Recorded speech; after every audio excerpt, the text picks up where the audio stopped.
Would be happy to. Jonathan? Here. Katie? Here. James? Here. Judy? Here. Joshua? Present. Jen? Here. Mark? Here. Lynn? Here. Linus? Here. Madam President, we have a complete board. Thank you. I'll call the meeting to order then at 6:05 PM. Please stand for the Pledge of Allegiance. I pledge allegiance to the flag of the United States of America and to the republic for which it stands, one nation under God, indivisible, with liberty and justice for all. This is the Thursday, October 17th, 2024 meeting of the Carmel Clay Board of Parks and Recreation. The next item would be public comments.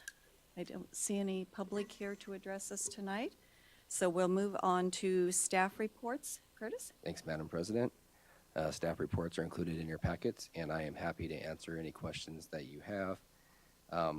Wanted to note a couple of things. I did put a copy of the updated Park Conversations publication that just went out to the public actually this week. So hopefully you have a chance to peruse that. We've got some great stories in there.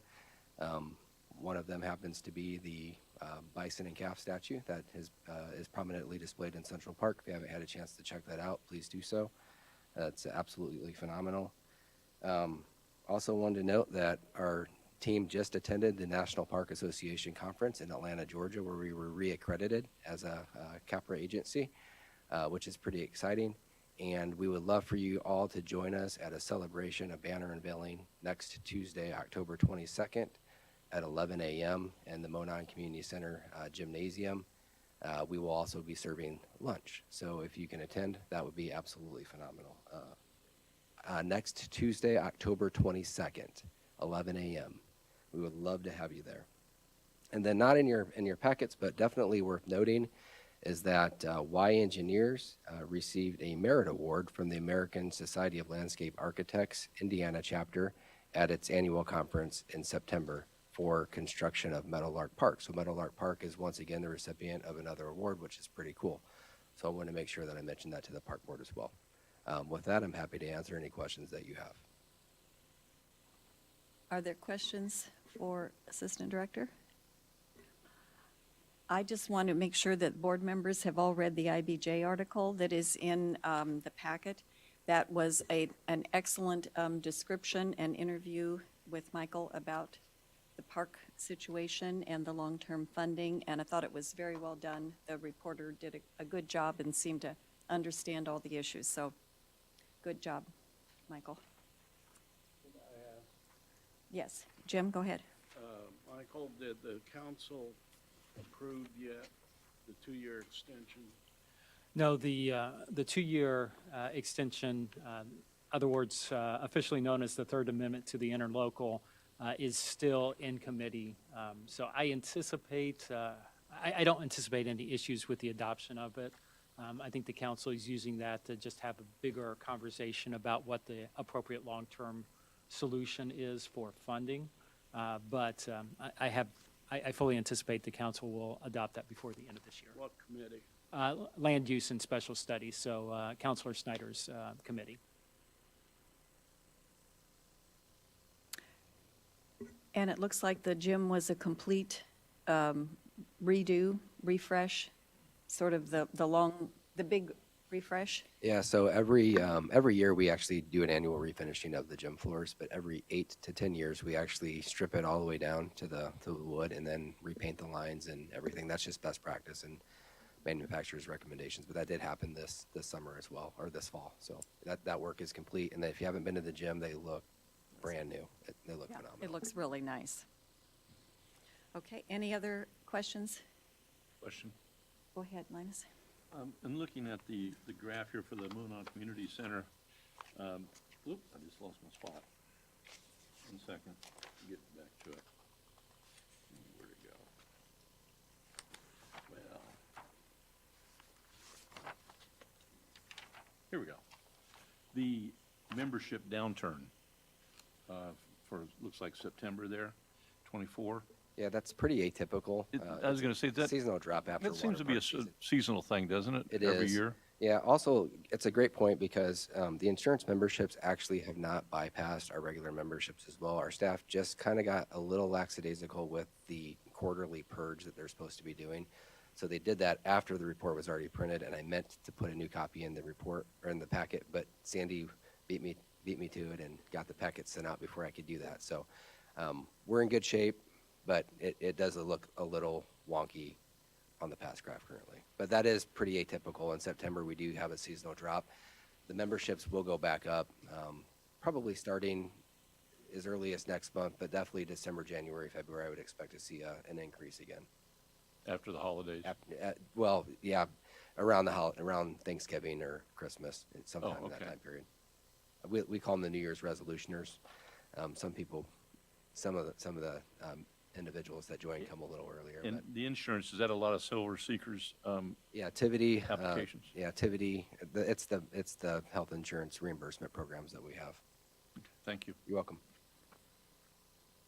Yeah, and I'll add on to that. If you kind of look at the chart, you kind of see a mountain, well, about every 12 months where it spikes, which is usually around the summer months, and then it goes down, and then it kind of goes back up during that New Year's resolution time or holiday season.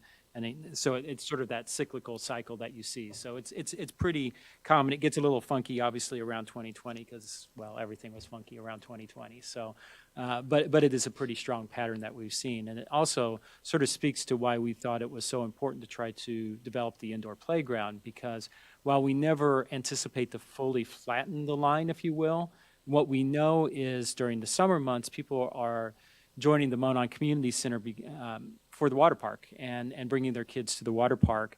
And then once the kiddos go back to school, they cancel their passes because we've purposely made the pass structure to be flexible to do that.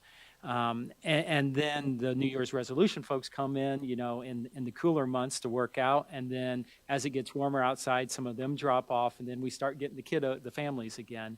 And what our hope is that as we bring on the indoor playground, what we'll start seeing is you'll still see the peaks and valleys, but we're hoping to flatten it just a little bit, because if we have some of those families that join for the water park and realize, especially if they have smaller kids, that, hey, we now have this great indoor playground available to us that's part of the membership base, it'll encourage at least some of them to retain their memberships or join the surge that comes during the cooler months, which even if we do a little incremental increase either throughout the year that we retain or our higher bump during the winter months to bring in even more families, that's just more money that will effectively drop to the bottom line and give us a greater reserve so that ultimately we have a few more dollars in reserve to invest back into the park, into the Monon Community Center through the accumulated cash reserves that we have. So that's part of our strategy, is to flatten the curve a little bit, to use a COVID term,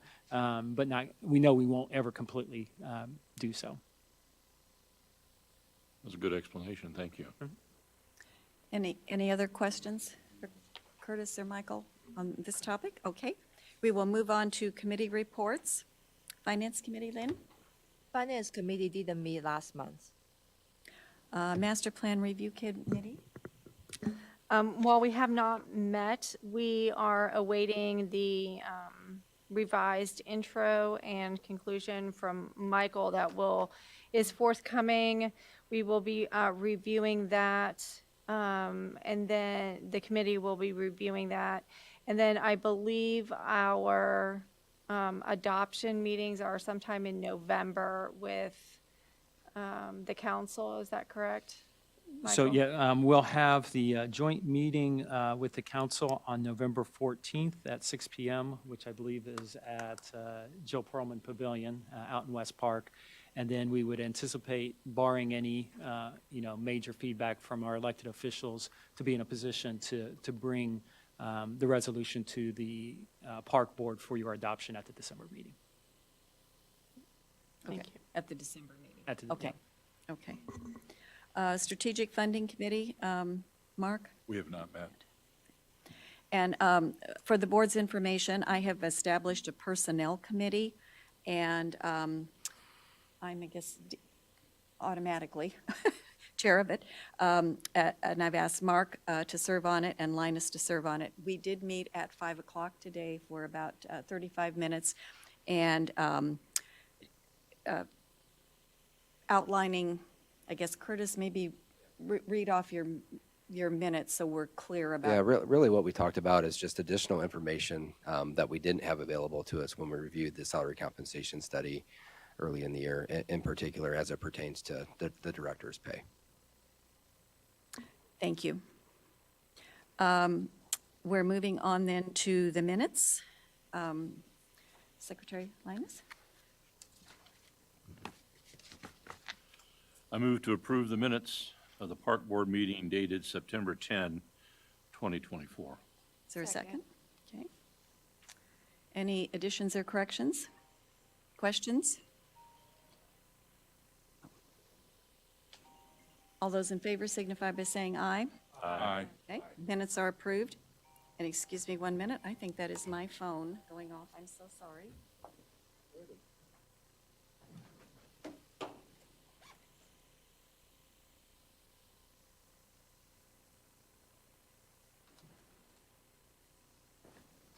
My apologies, it's off. Okay, moving on to financial reports. Lynn? I move to acknowledge the receipt of consolidated financial report for August 2024 and to move to acknowledge the receipt of P&L statements for September 2024. Is there a second? Jonathan? Any questions on either item? All those in favor signify by saying aye. Aye. Carried unanimously. Thank you. Moving on to claims. Lynn? I move to approve the claim sheet dated October 17, 2024, to approve the Clay Township claim sheet dated October 17, 2024, to approve payroll wages and liabilities for payroll dates September 6, 2024, September 20, and September 30, 2024. Okay, second by second by Jen. Any questions on any of these items? Ready for a vote then? All those in, oh, you have a question? Go ahead, Lynn. I Comment? recall that we always have 3 payroll dates in July, and now we have 3 in September. Yeah, there was, the reason why we put that on there was just because we had an extra payroll that we had to run on a separate date to back pay some employees. So we put that on that claim sheet so that it indicated that that was extra payroll that we had to run. It wasn't like a full another paycheck I for see. everybody. It was just a small extra pay that we had to run through the payroll system. Thanks.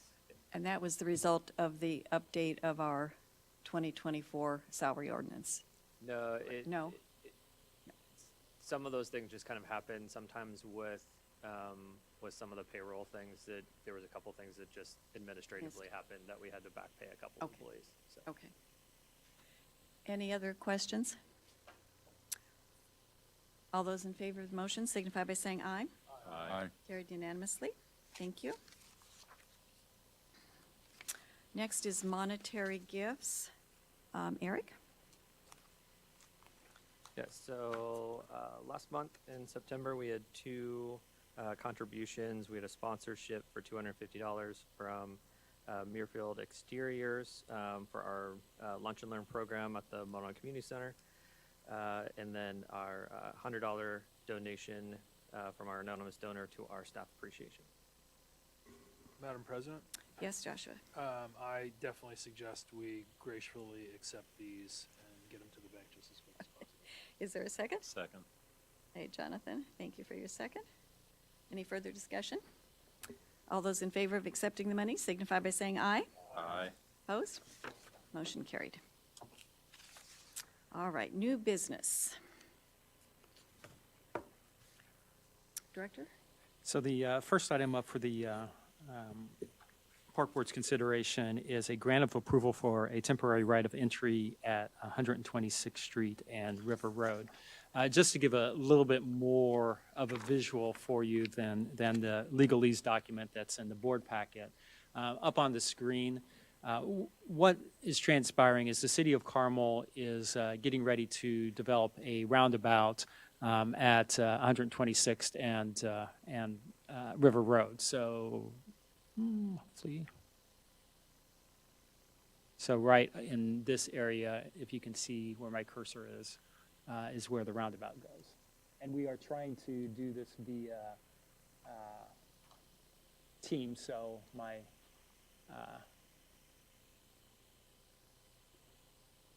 so right, it's still not working. Anyway, what's that? No, that's fine. So at the bottom is where that is roundabout's being constructed. The city is also developing a perimeter pathway which only partially exists currently from that roundabout up to basically meet up with the White River Greenway, which is up at the northern portion of it. That's the green box as well as has the White River Greenway pointing there. What the city is asking for is basically a temporary right of entry to construct the trail on our property. The little red box that's on the screen here, it will tie in that perimeter path into the existing White River Greenway that we own and manage, basically where that red line is. So right in this area here. And then and there's the legalese version of it, but with some colors on it. So the yellow is basically our existing White River Greenway. The pink is representative of the new perimeter path that they're constructing. And then on the right side of that, where it sort of curves down, is where it's connecting into our greenway. So technically, since we are a separate political subdivision from the city of Carmel, they need to receive a temporary right of entry from us to be able to construct that pathway on our property. It is something that I fully support because it's tying in perimeter paths into a greenway network. It also avoids the need for the city to create a perimeter path that would basically be within feet of our existing White River Greenway by River Road. So it helps avoid redundancy there, and it just enhances connectivity within the community. So the proposed agreement has been reviewed by Brian Bosma, our legal counsel, and pending Park Board approval, we'll be able to authorize it so that the city, when they're ready to do this construction project, have the legal means to be able to do so. With that, I'd be happy to address any questions the Park Board may have. Madam President, Yes, go ahead, Jim. I move to approve the right of entry as presented. Madam President, I second. Thank you, Joshua, for your second. Second. So Jim moved and Joshua seconded, and then, so is there going to be also a pink path? Yeah, so what's also going to happen further on this to the left, but within Prather Park, is that the city is proposing that they also create a connectivity to the White River Greenway further in. Let me go to that front page here. Let's see if I can. Okay, perfect. So what they're proposing is basically the perimeter path will follow the road here and then continue up and connect into our White River Greenway. But the county also has a portion of the White River Greenway within Prather Park. And what the city is proposing is basically from that perimeter path doing another connection to the trail here. So it's providing two different means of connectivity to the Greenway. That second one would require a easement from the county, so we're not involved with it, but I was showing it because that's what's ultimately envisioned if it works for everyone. I understand the county's been amenable on all this as well. Oh, yeah. No, I was just pleased to see the additional, because it's always been a little awkward there, but. Yeah. And what's happening to Mr. Applegate's house? That remains. So the trail basically just goes in front of his house and then will connect into it behind. So basically, I'll have a perimeter path in front of his house. Okay, and is he still living there? That I don't know. Yeah. Okay. If any further discussion or questions? All those in favor of the motion signify by saying aye. Aye. Anyone opposed? Carried unanimously. What do you call the park? It used to be known as River Road Park, but the the Hamilton County Park Board, probably 12 months ago, renamed it as Prather Park after Terry. Before he deceased, so he was, him and his family were able to experience that. Good. And for those of you who don't know, Terry Prather was the county park board president for many years, maybe as long as I think almost 30. Yeah, is what I'm thinking, because that, He lived down here. he did, and he was instrumental with the Carmel Dads Club, a coach with that, and yeah, Carmel football coach, I believe. So obviously, a huge contribution to both the park movement within Carmel and the greater county, and just also within the sports movement. And locally, he Yeah. was a big supporter. Yeah, absolutely. Okay, thank you. We'll move on to the furniture lease. Michael? Thank you. So as you guys have known from some previous discussions, we signed a lease with the township for office space here within the Hinsel Government Center, just across the hall for our ESE operations. So we're underway, just modifying that space a little bit to make it work for their overall operations and moving their staff over here. So with that construction, obviously they need some furniture in there to fulfill that office space. The furniture that was left over from the assessor's office previously was not going to work for their needs and everything, and it was very old from what I'm being told. So we were able to get all that out of there, rework the office space, and so now looking at some additional furniture to move into that space. So we worked with commercial office environments, which we have worked with in the past. So they give us a significant discount on our furniture, commercial furniture that we purchase from them through omni pricing, contract pricing. So they were able to work with our team on a design that they were happy with and fulfilling, again, the needs that they are planning on using that space for. So that proposal includes furnishings for, it's just over 3,000 square feet worth of office space in there. There's 5 offices, a workroom, classroom space, meeting space, reception area, and kind of a communal workspace area. So that quote that we received for $153,658.45 also includes the price for delivery and installation by their crew to get it all set up and ready to go. So the ESE and summer camp administrative team, so the before and after school care. I would entertain a motion. If someone would like to read the motion, please. I move that the Park Board, Judith Hagan, be authorized, empowered, and directed to execute a quick claim, no, sorry, Wrong one. hold on, I'm sorry. One little too far. Somebody else see it and can just do it? Jonathan, are you I you move got it to up? Yeah, approve go ahead. Resolution Madam B President, I move to approve. 2024-008, authorizing the special purchase of office furniture for the new extended school enrichment office space from commercial office environments in the amount of $153,658.45 under the special purchasing provisions permitted by Indiana Code Sections 5-22-10-12. Jonathan, you want a second? Second. Thank you. Question, go ahead, Jim. Where is this money coming from?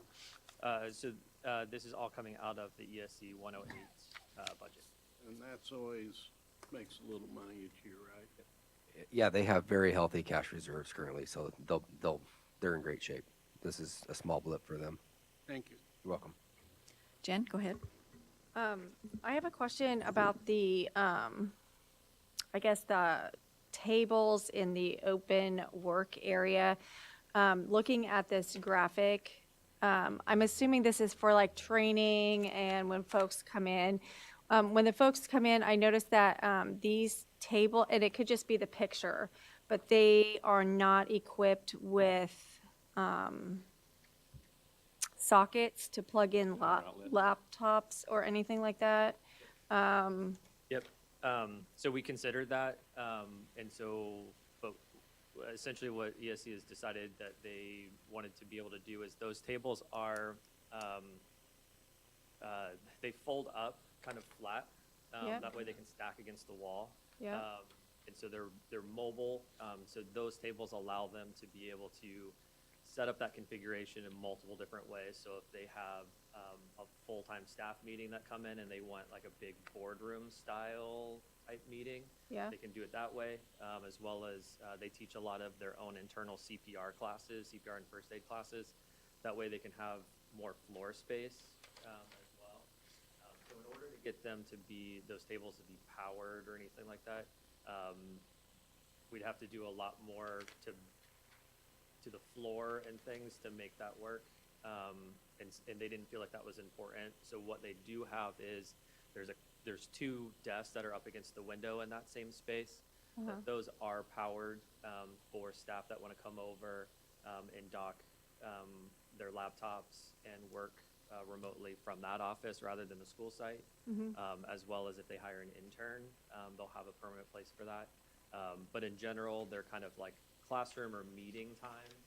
Most all of those staff all have laptops. And so they didn't feel like they would be running a all day type thing where they would need to be plugged in for a long period of time. Okay. Can I talk to you about that afterwards? Sure. Okay. Do they have wireless capability of, Yeah, yeah, yeah. or anyway, Yes. in the building? Yeah. Okay. Especially with City IT being right here in Yeah, this yeah, building, they've got it ought to us be pretty really good. well covered on our internet over there, so, yes. Okay. Go ahead, Katie. A couple things. One, we have a very similar space at our main building, and one of the things that we've purchased is there are these little white little poles that have different outlets, and they're movable, so you have an extension cord. And then there's like a safety thing over the extension cord, but you can put those near tables so that they're usable when you want them and people can plug in. And that's worked really well. So I don't know what they're called, but I'm sure we can figure it out. Second thing at question 4 is the break room only has 4 chairs, but there's 24 chairs in like your conference area. So do you, and now I know that you'd bring people into like the conference area, but and I'm assuming the answer is yes, because that's what you presented, but is 4 adequate? Yeah, so there's only 6 full-time people that'll be working in this office space on a regular basis. Okay, So the rest of the space, they did think about, so there's a, like, kind of credenza between those 2 permanent kind of workstations up next to the window. Yep. We added extra power outlets there, so that way if they do have, like, a meeting where they're going to serve food or anything like that, they've got some plug-ins for some crock pots or whatever else that they kind of bring in, and kind of some area where they can sit. Or if they're coming, again, having a training or a meeting and they want to set out donuts or whatever else that they're bringing in, they'll be using that main area as kind of their core kind of function area for the bigger group activities and stuff like that. The break room is specifically just for their daily operation type stuff, for the ones that are actually like living in that office space. so will it have, it's just hard to tell, and I know these are very in the weeds questions, so I apologize. I think it's more curiosity. Is there going to be like refrigerator, microwave, Yep. like type stuff in the room? So it's a whole kitchenette, so it's got a full refrigerator and a microwave Okay, and sink. Great. And then they've got their own bathroom in that office space too. I'm very excited for the team to have this really nice space, because they work very hard, so, thank you. Question Go ahead, Linus. to dovetail, Katie.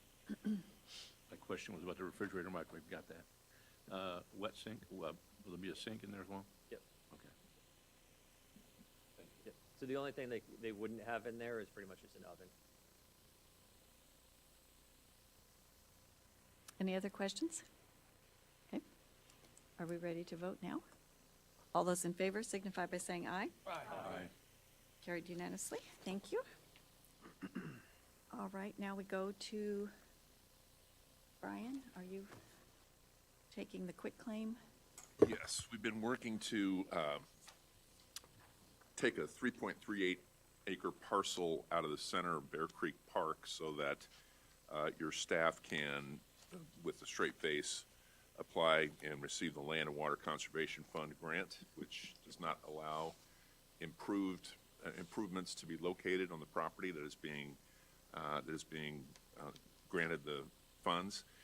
So it's taken a while to get there. We had to go through several iterations, but finally we came back to the solution I had at the start, which was to quitclaim the property from the park board to the park board. That will trigger a separate parcel number at the assessor's and clerk's office, and this is approval for the board president to execute the quitclaim deed from you to you.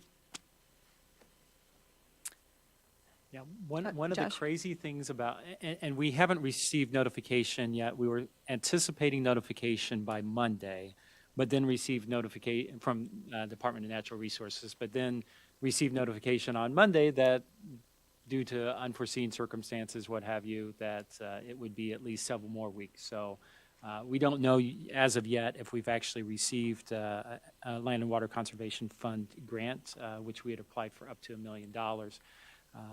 But the crazy thing about LWCF, the idea for that is to help fund outdoor recreational components.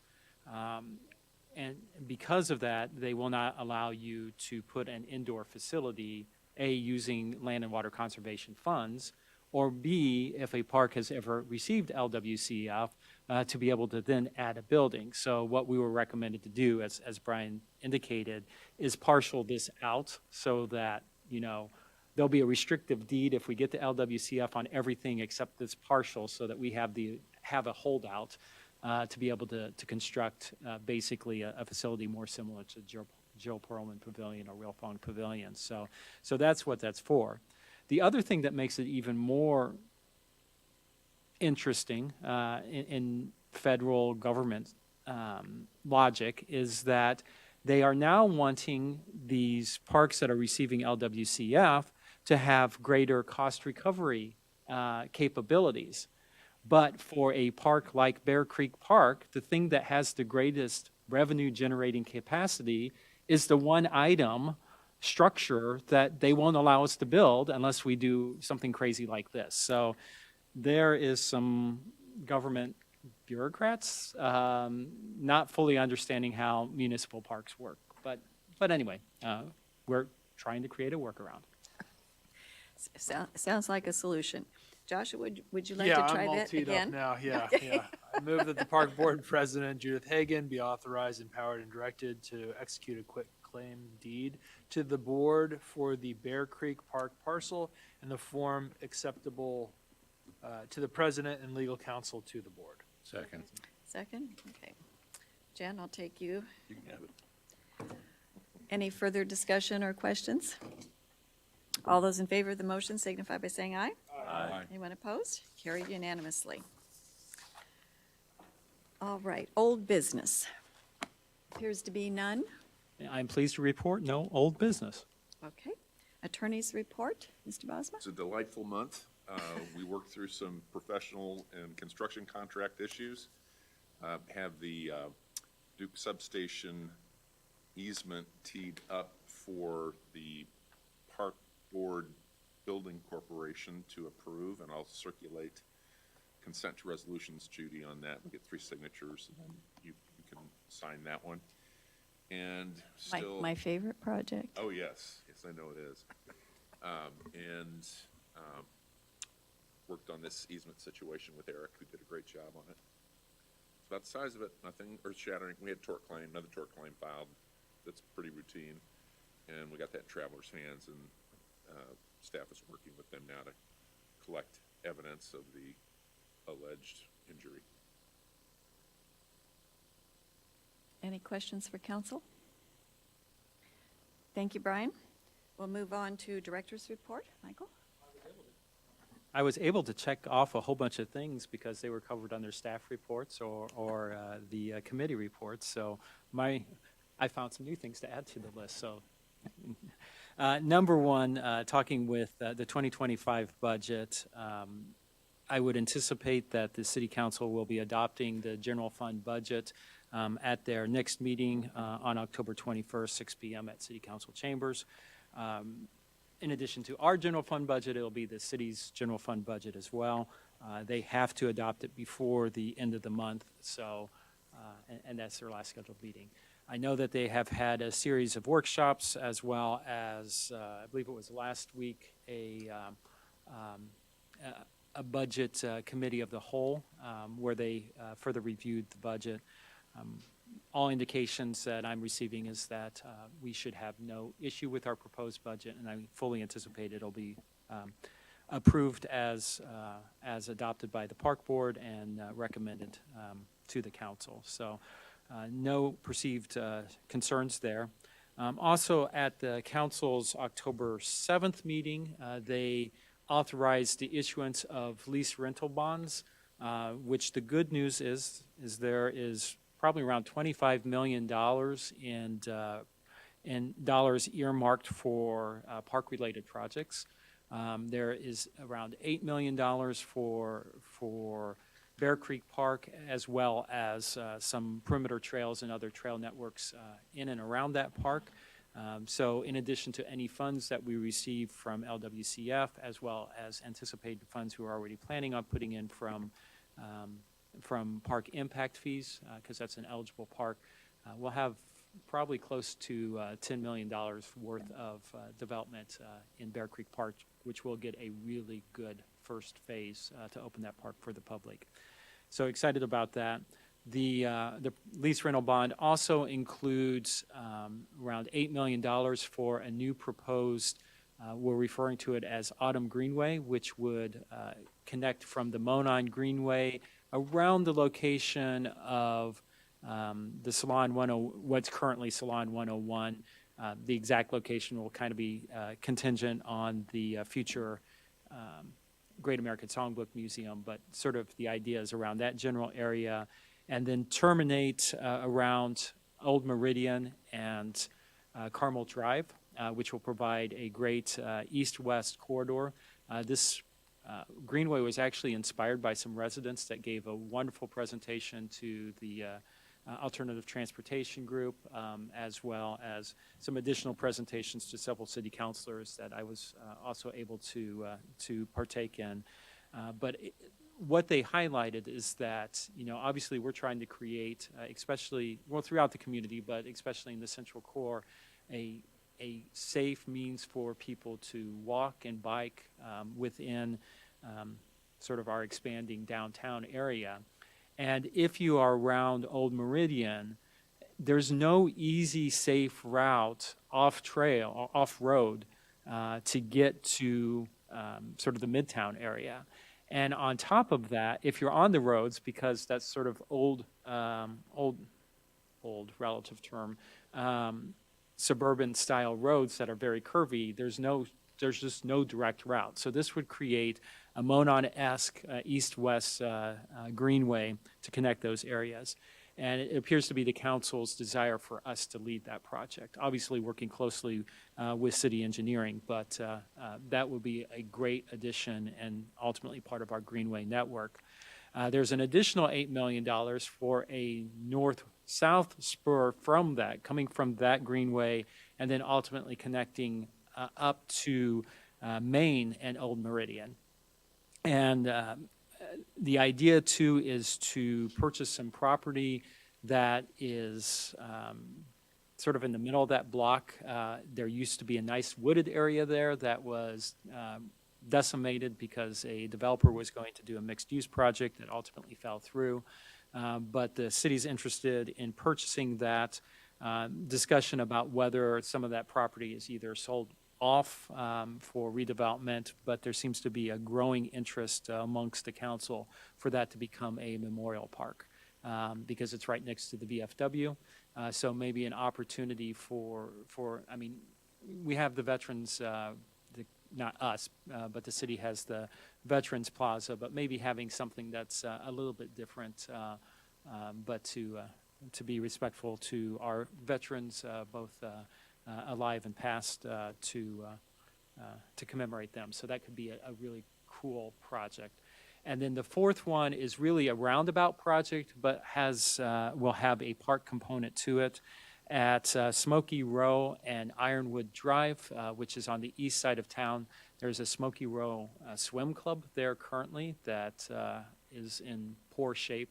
But the city is planning on constructing a roundabout there with the bond proceeds and purchasing that entire property that's currently the swim club. And the idea is that we would have a small, keyword on small, pocket park in that area that complements and kind of creates a gateway. So we would be working with those residents to come up with a master plan for that. So that one will be the smallest of the 4 projects that are anticipated to be funded, but very excited about that, and all have the ability to be transformative projects for the community. And then on top of it, the bond includes dollars for potential land acquisition or some efforts in the vicinity of the old Conseco campus, which is not specific as to what that could be, but we're looking forward to work with the city with the inspiration that that could become a further north-south Monon-esque greenway that connects 116th Street to also the east-west spur, the Autumn Greenway, and also maybe capitalizing on some of the retention ponds that are in that location, whether in their existing form or reconfigured form. So that one is more of a nebulous thing that may or may not have a park component, but certainly the opportunity for it. So also very excited about that, working with the city and the administration on those projects. So happy to report that. Curtis mentioned, but I want to reemphasize it, our Capra celebration and banner unveiling on the 22nd at 11 a.m. in the gymnasium, so Monon Community Center West. Sort of following up on Mr. Gerritson's question regarding the third interlocal. The Land Use Committee typically meets the Wednesday following city council meetings, so if they follow that pattern, there may be a land use meeting on the 23rd. Typically, they meet at 5:30. Hasn't been noticed yet, but it's a possibility that amendment could be discussed then. I reached out to Councilor Snyder just to see and hadn't received a response yet, so he must be busy today because he's usually good at getting back with us. Okay, that would explain why he's not getting back to me. And I also wanted to point out, if you haven't seen I don't know if it's in the print edition, but it's definitely online. The Current and Carmel posted a great story about the Park Resource Officer Program that's funded both in this year's budget and proposed in the 2025 budget, but talks about that what I think will be a great program that just further enhances the safety. And what was cool is Deputy Chief DJ Chef was quoted in that, and you know, it further emphasized, because DJ and I did not talk before. We were both interviewed separately, and we were both talking the same thing, where the goal of this program is really education and helping our visitors to the parks and greenways to be respectful, working with the kids. And everything he said just further echoed what we stated our goal is. So I knew the police was on the same page, but you know, it's also great that when the media interviews us separately, it comes out exactly the same way. So anyway, if you haven't had a chance, check out that article, because it really is a great one. With that, I'd be happy to address any questions the Park Board may have. Go ahead, Jim. Coming back to Ironwood and Smoky Row and that swim club, which was built for that subdivision. Now, the city wants us to take it over? No, that facility, if the city is successful in building the roundabout, would come down. So I was very firm in saying that Carmel Clay Parks and Recreation had zero interest in taking over that as a swimming facility, but if they tore the facility down and wanted us to construct a smaller park there, that we would be receptive to that. How much? It's not more than an acre. No, it would only be about an acre, so it truly would be a small park, and it would have to be designed appropriately because it would really just serve the immediate neighbors, and they would have to walk or bike to it because there's not enough room once the roundabout goes in for there to be parking, but it was. I can just as a neighbor of the area, it is no longer owned by the swim club. It hasn't been used as a swim club for quite a few years, and it's just in disrepair. It was bought privately with the intention of being able to tear it down and build homes, which was not approved. And so then it's kind of in a nothing's happened for a long time. So Yeah, there's nothing worth anything right there. Councilor Menard was a big proponent of advocating both for the roundabout as well as a small park there. So she was the driving force in ensuring that this was included as a priority one project within the bond program. Failure to stop at that stop sign has been a real sticky problem for some time. Councilor Shannon Menard, and that's her district. Other questions? Just congratulations on the CAPRA reaccreditation. That's always a big step, so.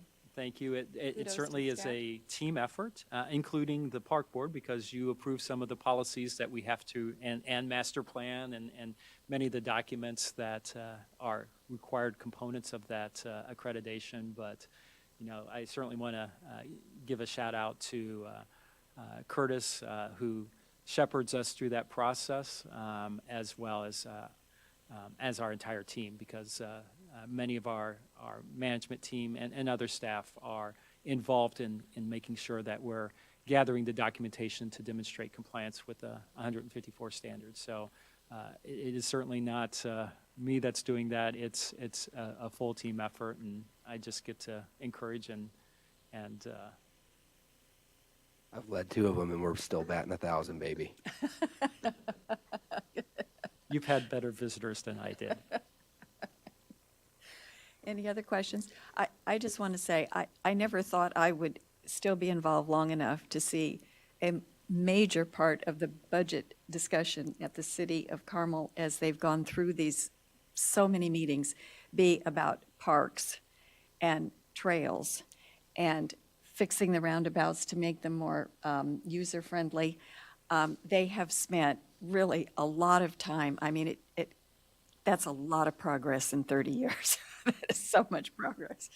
I certainly want to give all the counselors, as well as Mayor Finkham, have been very supportive of parks, but Councilor Taylor, former Park Board President Taylor, as well as Councilor Snyder, former Township Board Member Snyder, have been hugely instrumental in advocating for funding for parks. And, when the proposal first came out, I think we were around 2 million, and as I reported, we're, easily 26 million. So there's definitely within our elected officials, from the mayor down, that certainly understand the importance of parks, and certainly very appreciative of that. And the new counselors are all on board, too. They've been all really supportive. So when you run into your counselor, thank them. So, assuming they all vote on it, which I think they're supposed to do Monday night. So. Mark, did you have your hand up as well? Okay. Okay, any other questions? Okay, go ahead, Linus. Going back to the earlier part of the meeting with regards to the property that the city wants, the 396 square feet, and then they're going to do some construction for a connecting trail. I just want to get some clarity on this. They're doing the construction, or they're having their subcontractor do the construction. Is this the city street department standards, or is this Carmel Clay Parks and Recreation standard construction? So the trail will be constructed to the city engineering department standards, which for trails conforms with our standards for multi-use paths. So the standard that's going to be used would be the same that we are implementing for our greenways as well. So very comfortable with it. You're correct, this would be under the city's contract that they award for whoever wins the bid package for the new roundabout there. So it would be their project. The connecting path of it would be effectively a perimeter path. So we wouldn't have any responsibility for what the little stretch that they're connecting into it, other than knowing that it's part of a broader network. We'll be responsible for maintenance of that said path at that point. That one is one where, quite frankly, the perimeter paths fall under the jurisdiction of the city and not us.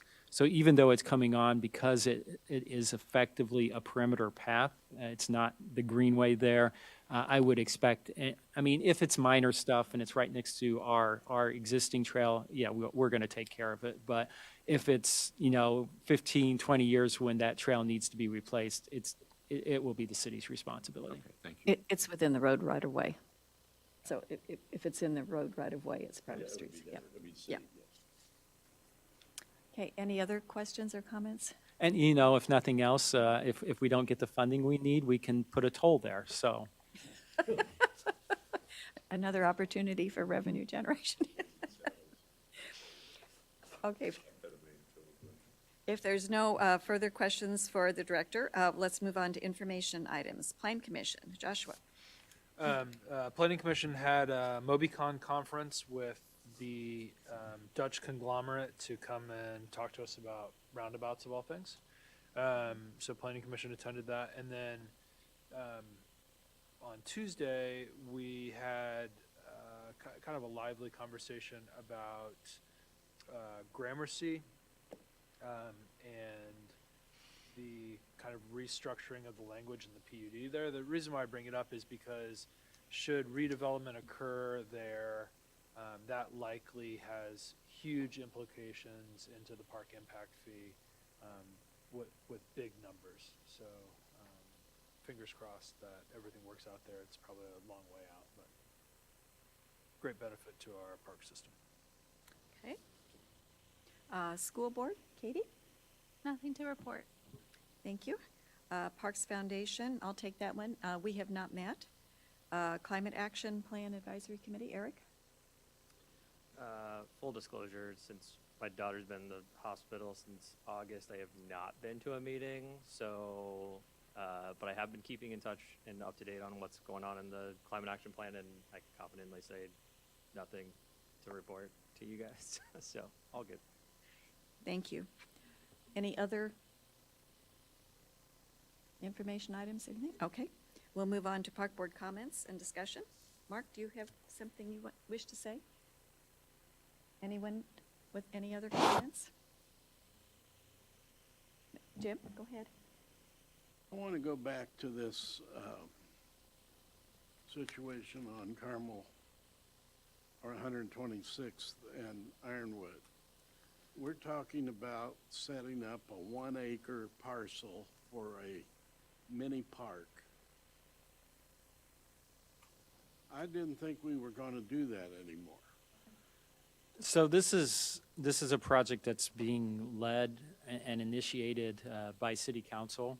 And when we are getting $24 million for our projects, it's hard to say no to one, probably what will be around $750 to $1 million for a project that the council's strongly advocating for.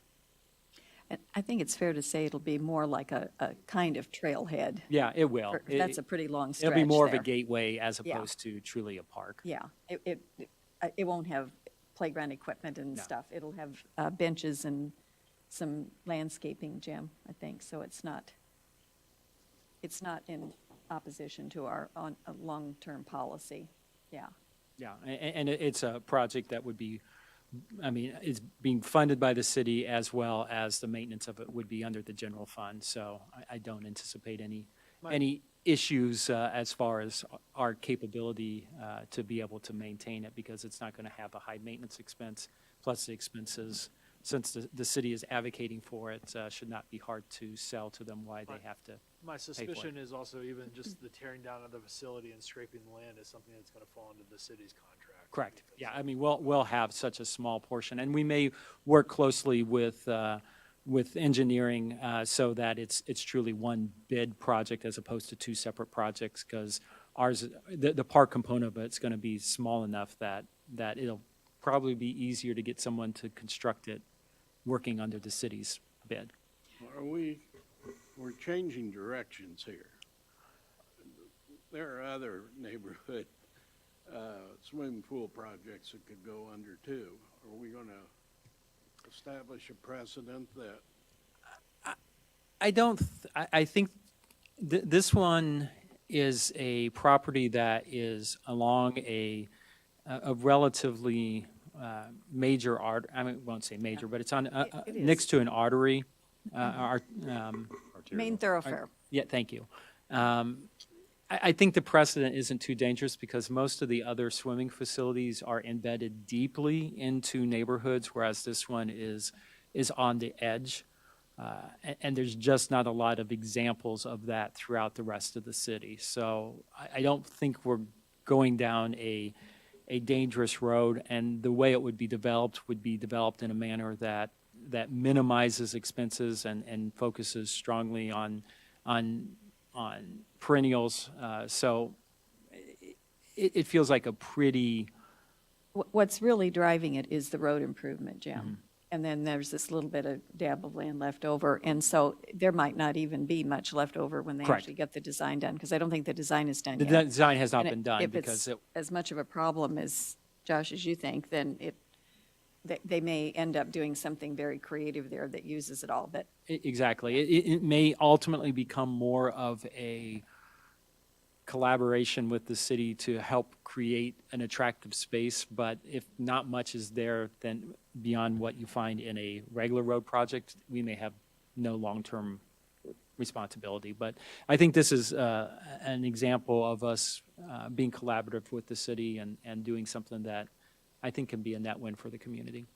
yeah, this won't do any harm, Jim. Yeah, I think, you know, with this being a remnant parcel left over from an engineering project, it makes sense to, you know, let's not bite the hand that's feeding us, especially when we're getting as much money as we are, so. I agree with that. Any further comments from anyone? Then are we ready for a motion to adjourn? Second. Okay, Josh and Jen. I can declare us adjourned, correct? We are adjourned, 7:02.